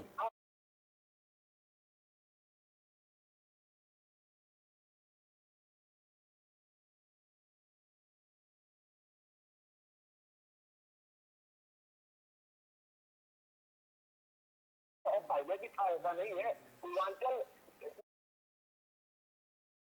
पैठ मानी जाती थी, सपा की ज्यादा पैठ मानी जाती, लेकिन जो हम लोग शुरू से चर्चा करते चले कि शासन ही शासन है। लेकिन पूर्वांचल में थोड़ा सा जातिगत फैक्टर अलग बैठता है। वहाँ पे जो गरीब वर्ग है, दलित वर्ग है, पिछड़ा वर्ग है, भाई जिसको राशन जा रहा है, बीपीएल कार्ड जा रहा है, सबसे ज्यादा पूर्वांचल नहीं है। तो जिसके पास 40-40 किलो राशन फ्री में जा रहा है, वो इसके अगेंस्ट में, इसके विरोध में वोट क्यों करेगा? बीजेपी भी इस बात जानती कि लाभार्थी जो है पूर्वांचल में भारी संख्या में उसके समर्थन में निकल के आएंगे और निकल के आ भी रहे, दो राय नहीं है। तो बिल्कुल पूर्वांचल अवध को बीजेपी जो पश्चिम उत्तर प्रदेश का जो समीकरण था, नुकसान पार्टी सीटों का हो रहा था, उसको पूर्वांचल और अवध। अनूप जी, हम आपको बीच में रोकेंगे। 234 सीटों के रुझान मिल रहे हैं उत्तर प्रदेश से 403 में, पंजाब में 117 में 94 सीटों पर रुझान मिल रहे हैं, उत्तराखंड में 70 में 57 सीटों पर रुझान मिल रहे हैं, गोवा में 40 में 40 सीटों के रुझान है, मणिपुर में 60 में 42 सीटों के रुझान मिल रहे हैं। पंजाब में कांटे की टक्कर चल रही है, वो भी आम आदमी पार्टी और कांग्रेस के बीच में। उत्तर प्रदेश और उत्तराखंड में भारतीय जनता पार्टी लीड कर रही है, गोवा में भी कांटे की टक्कर है और मणिपुर में भी भारतीय जनता पार्टी लीड कर रही है। बात उत्तर प्रदेश के संदर्भ में ही, उत्तर प्रदेश में दल बदलने का और चुनाव के घोषणा के बाद पार्टियों में शामिल कराने का कुछ नेताओं का, जो जाति फैक्टर से बहुत ज्यादा अपने को कनेक्ट रखते रहे हैं, उनके कारण ऐसी स्थिति बनी कि क्या पता पासा पलट जाए, चाहे वो समाजवादी पार्टी का हो चाहे भारतीय जनता पार्टी का। वो फैक्टर भी बहुत कारगर नहीं दिखा है जो चुनाव के परिणाम के ट्रेंड बता रहे हैं। देखिए जितने भी चुनाव के बीच में पहले जिन्होंने दल बदले हैं, जिसमें सालू प्रसाद मौर्य, दारा सिंह चौहान और चंद्रपाल सैनी मुख्य रूप से दिखाई दिए हैं, और इनके साथ भी और भी कई विधायक रहे हैं। लेकिन ये 3 मंत्री सीटें रहे थे, तो इनकी बात हम पहले करते हैं कि देखिए इनके लीडरशिप सफल, लेकिन जिनका वोट बैंक है वो इस बात को क्वेश्चन करता रहा कि आप आखिर वहां क्यों गए। इस क्वेश्चन का जवाब इनके पास कैसे नहीं था। खाली एक बात कहते रहे कि बीजेपी ने आपके लिए कुछ नहीं किया, आप मंत्री थे भाई, आपने क्यों नहीं किया उनके लिए कुछ? आपको करना चाहिए था। सारे प्रसाद मौर्य जो है, आप देखिए श्रम विभाग उनके पास था पूरा। ये बार बार कहते हैं कि बीजेपी ने कुछ नहीं, भाई आपके पास ऐसा मंत्रालय था कि आप दलितों का क्या नहीं कर सकते थे, लेकिन आपने क्वेश्चन तो आपके साथ जाता है, बीजेपी का सवाल उठाते हैं, आपके पास ऐसा मंत्रालय था लेकिन आपने कुछ नहीं किया। तो कहने का मतलब है जो वोटर है उनके सवाल तो करता है लेकिन जवाब नहीं दे पाते। वो रहता जवाब आता है बीजेपी में ठाकुर है, बीजेपी ब्राह्मण है, ये है वो है, लेकिन मुद्दे जो मेन चीज जो उनको जवाब चाहिए होता है वो जवाब नहीं दे पाते कि आपने हमारे लिए क्या किया है। ये तो बताइए, आपके पास अपना बढ़िया मंत्रालय था, आपका सब कुछ था, अगर आप क्वेश्चन बीजेपी को उठा रहे तो आपने अपने ऊपर सवाल उठा दिए। तो कहने मतलब है कि वोटर शिफ्ट का एक सवाल है, ट्रांसफर कर देंगे, लेकिन वोटर इतनी जल्दी शिफ्ट नहीं होता है। वोटर देखता है, समझता है, तब जाता है। तो वोटरों का इसीलिए पटौना इसी का, जिनके दम पे आप जिसे कार्य पिछड़ों नेता अपने आप को कहते हैं, तो जिसके दम पे आपने सारी राजनीति की, जिसके दम पे आप बीजेपी से बाहर निकले। और एक बड़ी खबर अनूप जी, मैं आपको रोकना चाहूंगा। बीजेपी सहयोगी दलों के साथ उत्तर प्रदेश में 165 सीटों पर आगे चल रही है। शुरुआती रुझान अब धीरे धीरे स्थिरता की तरफ आगे बढ़ रहे हैं। हालांकि अभी किसी भी निर्णय या निष्कर्ष पर पहुंचना बेहद जल्दबाजी होगी। अनूप जी, 165 सीटों पर भारतीय जनता पार्टी आगे चल रही है। कंफर्टेबल स्थिति में भारतीय जनता पार्टी आती जा रही है। जी, अपनी बात को आप जारी रखिए। क्या पोजीशन है सर? समाजवादी पार्टी अभी 88 सीटों पर आगे चल रही है। मार्जिन दिख रहा है कि धीरे धीरे मार्जिन बढ़ रहा है। जैसे हम लोग कह रहे थे कि 9.5 के आसपास तक तो थोड़ा मार्जिन दिखाई देने लगा, ज्यादा इस तरह से दिखेगा, तो मार्जिन दिखाई देने लगा। तो बेशक ये जो सर्वे है उसके जो 4 से 3 से 4% के आसपास ऊपर नीचे नंबर का भी स्कोर हो सकता है, लेकिन जहाँ उसी ट्रेंड पे रहा जो शुरुआती अभी पोस्टल बैलेट से दिखाई दे रहा है। हालांकि बहुत जल्दबाजी होगा कहने के लिए कि किसकी तरफ जा रहा है, ये हम लोग लगातार इस बात को कह रहे हैं, लेकिन हाँ जो रुझान दिखाई दे रहे हैं उसके अनुसार यही लग रहा है कि हाँ बीजेपी फिलहाल सपा से काफी मार्जिन से आगे चल रही है। और यही रफ्तार रही तो बेशक जो 300 के आसपास का आंकड़ा है, 288, 290 इस आंकड़े तक जा सकती है अगर यही ट्रेंड रहा। अभी तो शुरुआती मामला है। अनूप जी मेरा एक सवाल है और मैं वो बार बार कह रहा हूं कि 202 तो अब बीजेपी पार करेगी, इसमें कोई दो राय नहीं, इसमें कोई दो राय नहीं। असल में समस्या ये हो रही है कि जब हम 300 या 322 या 326 के आंकड़े तक बीजेपी को पहुंचा रहे हैं, ये राजनीतिक पंडितों और राजनीतिक विश्लेषकों की धमाचौकड़ी है, बुद्धि विलास है जहां तक हम कह सकते हैं। लेकिन बात अगर मुद्दों की किया जाए, जैसा कि हम आप बराबर चर्चा में करते रहे, पैनल्स के साथ जुड़ते रहे, हमारे तमाम सहयोगी विस्तार से जो है वो ग्राउंड जीरो से रिपोर्ट भेजते रहे, जो अभी समय समय पर हमारे साथ वो जुड़ेंगे भी। अभी प्रयागराज से भी हमारे सहयोगी जुड़ेंगे, थोड़ी देर में आगरा से भी हमारे सहयोगी जुड़ेंगे और वहां पर काउंटिंग का काम तेजी से आगे बढ़ रहा है। बड़ा एक सवाल है, पश्चिमी उत्तर प्रदेश में कांटे की टक्कर है तो समाजवादी पार्टी कांटे की टक्कर दे रही है। हम पश्चिमी उत्तर प्रदेश का जिक्र आते ही एक चर्चा जरूर करेंगे, किसान आंदोलन, और वो राकेश टिकैत की भूमिका और उसमें आरएलडी की भूमिका। आरएलडी तो बहुत मतलब ऑफ कलर सी दिख रही है, क्या मतलब क्या माना जाए? शुरुआती दौर है, अभी हम किसी निष्कर्ष पर नहीं पहुंच सकते। करने के लिए ये पहला चुनाव है जब वो अपने पिता की जिसे कहा निधन के बाद ये अपने बीच में चुनाव लड़ रहे हैं, सपा के साथ मिलकर चुनाव लड़ रहे हैं। ये पहला उनका चुनाव है। तो इसको देखकर कोई दो राय नहीं कि किसान आंदोलन की छाया यहाँ पर पड़ी है, लेकिन जो छाया पड़नी चाहिए, जब बार बार कह रहे हैं बीजेपी के ऊपर वो छाया शायद पड़ती दिखाई ना दे, क्योंकि सपा कहते कि सपा के पास अपना क्या, अपना कुछ नहीं था सपा के पास। सपा के पास किसान आंदोलन था, सपा के पास इनके बीजेपी का एंटी इनकम्बेंसी था, इसके अलावा कुछ नहीं। तो अब जितना जो किसान आंदोलन में हम लोग बार बार जिक्र कर रहे हैं कि किसान आंदोलन वहाँ पे इस लायक नहीं था कि वो वोटों का अंतर ज्यादा कर सके। देखिए वहाँ पे एक चीज ज्यादा चली जिसको कई पार्टियां, कई जिसे आगे चुनावी पंडित इग्नोर कर रहे हैं, वहाँ पर आरएलडी के जो नेता हैं अनिल चौधरी, उनको स्थापित करने की जो वहाँ जो लोग होता है वो पूरी कोशिश कर रहे हैं। ये वहाँ पे अपील भी की गई इस काम के लिए। दूसरी बात, यहाँ पर आरएलडी के प्रत्याशी खड़े हुए तो मुस्लिम, क्योंकि वहाँ मुस्लिम कैंडिडेट ज्यादा दिए, लेकिन चर्चा बहुत रही, तो वहाँ पर तो आरएलडी के पक्ष में आरएलडी सपा गठबंधन को दिया, लेकिन जहाँ आरएलडी का नहीं था, जहाँ आरएलडी पश्चिमी उत्तर प्रदेश की बात कर रहा हूँ कि जहाँ आरएलडी का प्रत्याशी नहीं था, सपा का मुस्लिम प्रत्याशी था, वहाँ आरएलडी के साथ वोटर निकल गया है। इस बात को ध्यान रखिए। तीसरी बात, जाट वोटरों में भी थोड़ा सा डिवीजन है, युवा जाट वोटर तो चला गया आरएलडी की तरफ में, सपा की तरफ में, लेकिन जो बुजुर्ग हैं और खास तौर पर मैं जो मेंशन करना चाहूंगा, महिलाएं बार बार यही कहती, भाई देखिए उनको किसान आंदोलन में जाना था, हमारे जो पुरुष वर्ग है उनको जाना था, उनकी मजबूरी थी, चले गए, लेकिन हम उनको वोट देंगे जिनके रहने पर हम यहाँ सुरक्षित अपने आप को महसूस करते हैं। कानून व्यवस्था की मैं बात कर रहा हूँ, तो वो जो महिला वोटर, जो बुजुर्ग वोटर है, वो पूरी तरह से बीजेपी के साथ गया, वो वहाँ पे जमीन के देखने को मिला। ये जमीनी हकीकत रही। और खाली जाट वोटर ही नहीं, जाट वोटर ही पूरा नहीं शिफ्ट चला गया, क्लीन शिफ्ट कर दिया कि सभा के खाते में चले गए, बिल्कुल नहीं। वहाँ पे भी कई धड़े हैं जो बीजेपी के साथ जा रहे हैं, कुछ आरएलडी के साथ जा रहे हैं, सपा के साथ में बार बार कह रहा हूँ बिल्कुल नहीं जा रहे हैं। जाट वोटर सपा के साथ बिल्कुल नहीं गया। उनको 2013 का दंगा याद है किस प्रकार से उनको देखना पड़ा था, किस प्रकार उनको मुश्किलों के सामने उस दंगों में। बड़ी खबर अनूप जी, 170 सीटों पर भारतीय जनता पार्टी आगे चल रही है, 170, और समाजवादी पार्टी सहयोगी दलों के साथ 98 सीटों पर आगे चल रही है, एक बड़ा मार्जिन।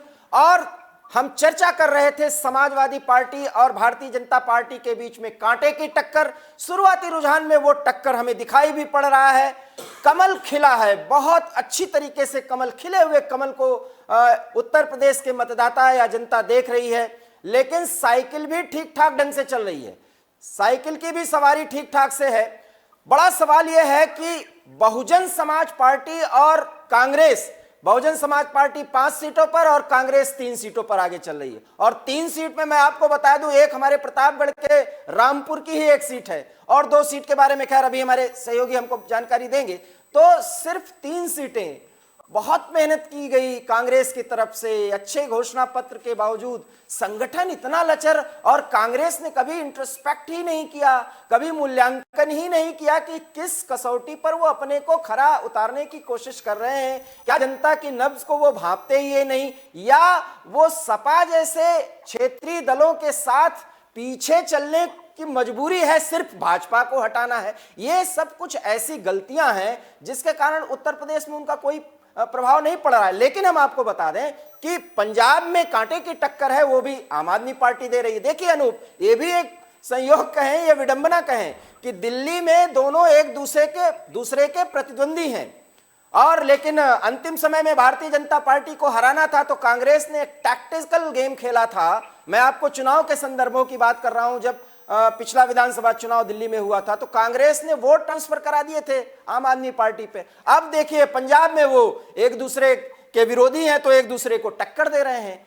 ये विपक्ष के धड़ों की या राजनीतिक दलों की जो ये सैद्धांतिक तौर पर तदर्थवाद के तहत ये जो समझौतावादी नीति है, इसने भी भारतीय जनता पार्टी में बड़ी जान डाल दी है। मोदी और योगी की जोड़ी को कम मेहनत करना पड़ा, या प्रधानमंत्री मोदी को अपने औरा को दिखाने के लिए कम ही प्रयास करना पड़ा और बात बन गई।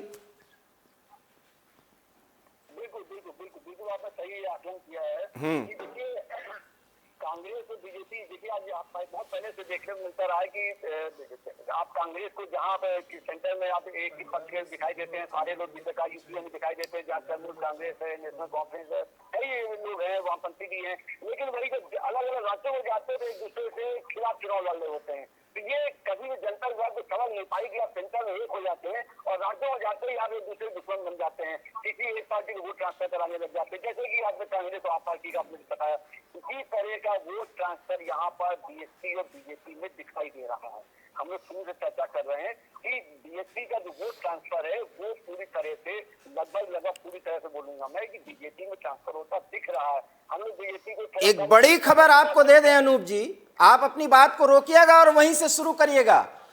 पंजाब के मुख्यमंत्री चरणजीत सिंह चन्नी पीछे चल रहे हैं, ये बड़ी जानकारी है, और नवजोत सिंह सिद्धू भी पीछे चल रहे हैं। शुरुआती रुझान है, लेकिन पंजाब की ये जानकारी, ये दोनों पीछे चल रहे हैं, लेकिन आम आदमी पार्टी और कांग्रेस एक दूसरे को टक्कर दे रहे हैं। न कहीं शिरोमणि अकाली दल है, न भारतीय जनता पार्टी है, और कैप्टन अमरिंदर सिंह भी कुछ खास नहीं कर पाए। पार्टी छोड़ देने का ये नतीजा है। औरा कितना भी बड़ा हो, व्यक्तित्व कितना भी बड़ा हो, लेकिन जिस पार्टी में आपका एक तरह से राजनीतिक जन्म होता है, अगर आप उसको छोड़ देते हैं तो फिर आपका जो व्यक्तिगत पर्सनल ऑरा होता है वो बहुत प्रभावी नहीं होता। कम से कम कैप्टन अमरिंदर सिंह के प्रभाव को और ये प्रदर्शन को उनकी पार्टी जो करती हुई दिख रही है भारतीय जनता पार्टी के साथ, वो दिख रहा है कि वो कहीं नहीं है लड़ाई में। बिल्कुल, देखिए आपने बहुत बड़ी बात कही है कि देखिए संगठन बड़ी चीज होती है, व्यक्ति कितना भी बड़ा क्यों ना हो। आप चाहे बीजेपी में देख लीजिए, आपको याद है जनसंघ के जमाने के मधोर जी जो थे वो कितने बड़े नेता थे, लेकिन जब वो अलग हुए तो उनका तो सब खत्म, उनका नाम भी कोई याद नहीं रखता। उसी पर कल्याण सिंह की आप बात लीजिए, कितने बड़े नेता रहे बीजेपी के, लेकिन जब बीजेपी अलग हुए तो फिर उनका कुछ नहीं बता था। तो बिल्कुल इसमें वही चीज है कि कैप्टन अमरिंदर सिंह बड़े नेता हैं और उनके अपना स्वभाव है पंजाब की राजनीति में, लेकिन संगठन पहले आता है। संगठन कोई भी संगठन से बड़े व्यक्ति नहीं होता है, ये बात सबको ध्यान रखना चाहिए। अब आप देखिए, आप आम आदमी पार्टी में कितने नेता थे, कुमार विश्वास थे, सिसोदिया तो हैं ये साथ में, और प्रशांत भूषण है, ये सब, लेकिन जब ये अलग हुए प्रशांत भूषण कुमार विश्वास, इनका अपना क्या है, कुछ ज्यादा नहीं होता है। तो कहने मतलब संगठन बड़ी चीज होती है। कैप्टन अमरिंदर सिंह ही वो व्यक्ति थे जिन्होंने किसान आंदोलन को जन्म कराने में बड़ी भूमिका निभाई। कैप्टन अमरिंदर सिंह ने ही एक तरह से कहा जाए कि जन्म किया किसान आंदोलन का, उनकी बड़ी भूमिका रही। लेकिन अब वही किसान आंदोलन के नेता कैप्टन अमरिंदर सिंह के साथ नहीं खड़े, क्यों? क्योंकि संगठन उनके साथ अब नहीं है, कांग्रेस का संगठन अमरिंदर सिंह के साथ में नहीं है। तो ये बड़ी चीज है कि संगठन बड़ी चीज होती है, व्यक्ति उससे ऊपर नहीं हो सकता, चाहे कितना ही बड़ा, कितने बड़े कैपिटल नेता क्यों ना, उससे बड़ा नहीं हो सकता। जैसे आप जसवंत सिंह आप ले लीजिए, जसवंत सिन्हा जी को ले लीजिए, केंद्रीय मंत्री जी अलग हुए, अब तृणमूल कांग्रेस में है, लेकिन अलग होने के बाद क्या खास कुछ नहीं कर पाए, वो दिखा पाए अपना। तो वही बात है कि संगठन बड़ी चीज है, और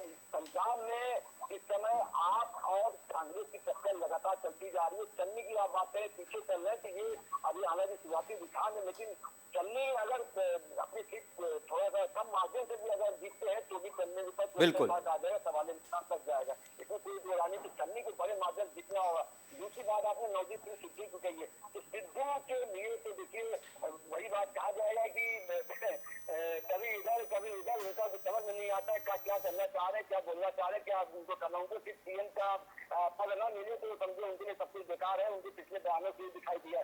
तो नवदीप सिंह सिद्धू भी अपनी सीट से जीतते हैं नहीं जीतते हैं, या उनके खिलाफ गोलबंदी कर दी गई है आप आम आदमी पार्टी ने, और साथ में दूसरे जुर्म रखाई दल के नेताओं ने एक अच्छी गोलबंदी वहां पर की हुई है सिद्धू के लिए। तो ये देखने वाली बात है कि सिद्धू अपनी सीट को इन लोगों को जीतना मायने नहीं रखता, अच्छे मार्जिन से जीतना मायने रखता है। चाहे चन्नी हो, चाहे भगवान मान हो, चाहे नवदीप सिंह सिद्धू हो या कैप्टन अमरिंदर सिंह हो, इस सब के लिए सिर्फ जीतना मायने नहीं रखता।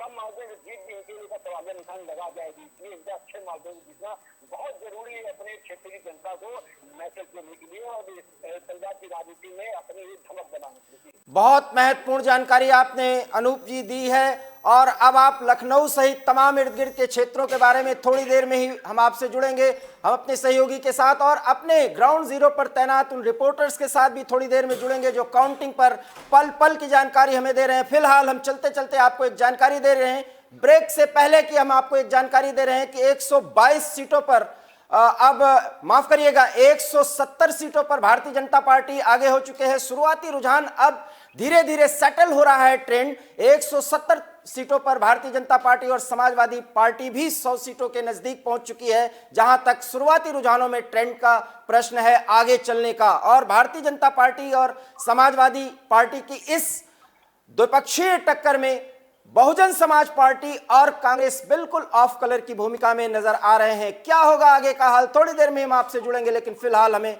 इस समय दीजिए विराम और देखते रहिए वी स्टार न्यूज, क्योंकि यहां पर खबरों का सिलसिला कभी नहीं थमता। दीजिए इजाजत, नमस्कार।